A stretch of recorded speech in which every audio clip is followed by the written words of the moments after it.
Jensen Huang just gave the most revealing interview of his career. 2 hours with Dwarkesh Patel, no script, no teleprompter. He talked about trillion-dollar supply chains, dismissed Google's TPUs, admitted his biggest regret, called export bans lunacy, and predicted the future of AI agents. I'm going to break down every major moment with Jensen's own words. Let's go. First, the moat question everyone's been asking. Can anyone actually compete with Nvidia? Jensen's answer starts with supply chain. He claims Nvidia has about 100 billion in purchase commitments, with some estimates saying 250 billion. And when Dwarkesh pressed him on scale, Jensen said this. Able to, of course, build for a future. If our next several years is $1 trillion in scale, we have the supply chain to do it. Without our reach, the velocity of our business, just as there's cash flow, there's supply chain flow, there are turns. $1 trillion. That's not revenue projection, that's supply chain capacity. No other chip company on earth can make that claim. And it's backed by a 30-year relationship with TSMC that has no formal contract. Jensen calls it rough justice, pure trust. Then Dwarkesh challenged him on TPUs. Google trains Gemini on TPUs. Anthropic trains Claude on TPUs.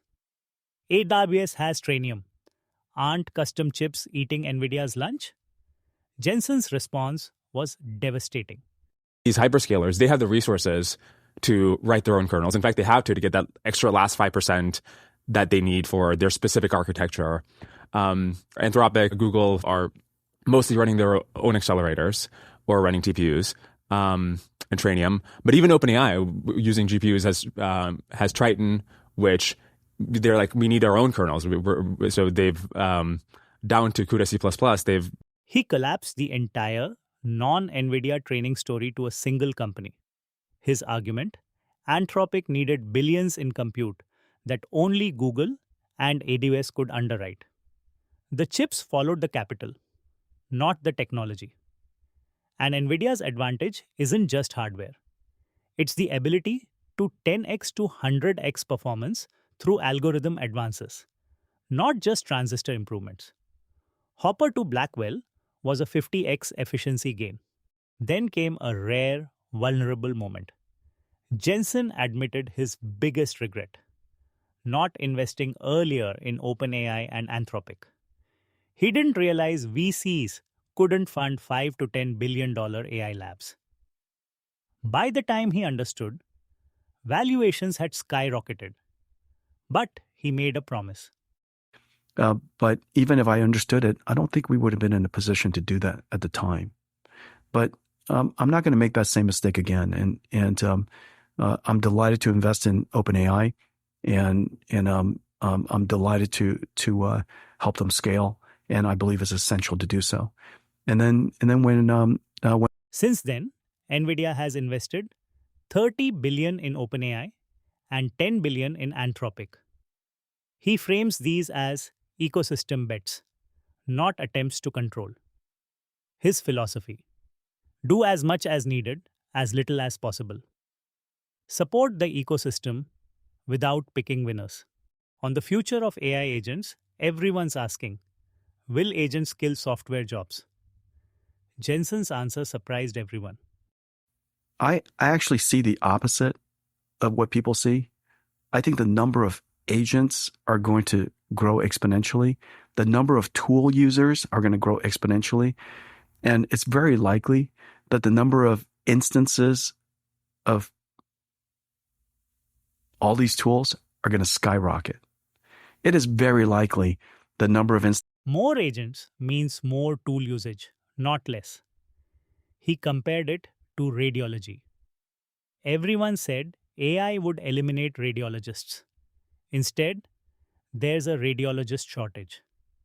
AI reads more scans, but you still need the human. Jensen predicts the same for every software tool. The number of instances will skyrocket as agents use them alongside humans. Then the interview went nuclear. 40 minutes on China and export policy. Dwarkesh argued that advanced chips enable dangerous AI capabilities. Jensen pushed back harder than I've ever seen him.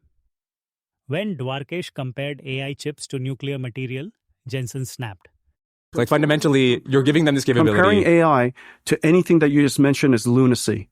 But AI is similar to enriched uranium, right? And then it can have positive uses, it can have negative uses. We still don't want to send enriched uranium to other countries.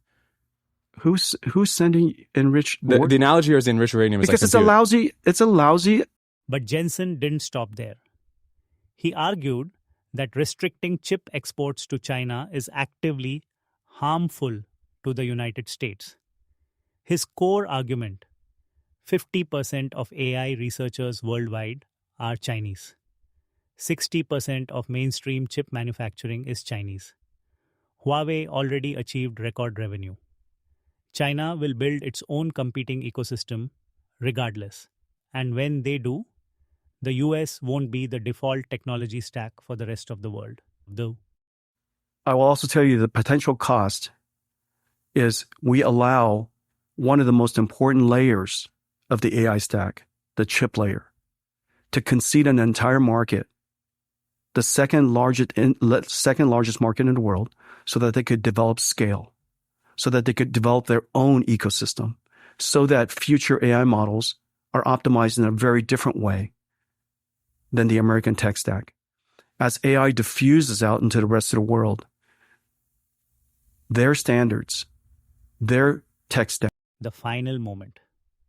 When asked what Nvidia would be if AI had never happened, Jensen's answer revealed something fundamental about the company's mission. Graphics, image generation, I mean, all kinds of things. Even if AI doesn't exist today, Nvidia will be very, very large. Yeah. And so I think the reason for that is fairly fundamental, which is the ability for general purpose computing to continue to scale has largely run its course. Nvidia's thesis isn't AI. It's that general purpose computing has run its course. Moore's law gives you 25% annual improvement. Domain-specific acceleration gives you 10x to 100x. That's the real moat. AI is just the biggest application of a fundamental architectural shift. The full 2-hour interview is linked in the description. It's free. It's the most important AI interview of 2026. And now you have the framework to understand every minute. Comment Jensen for the key takeaways summary. Subscribe for more. See you in the next one.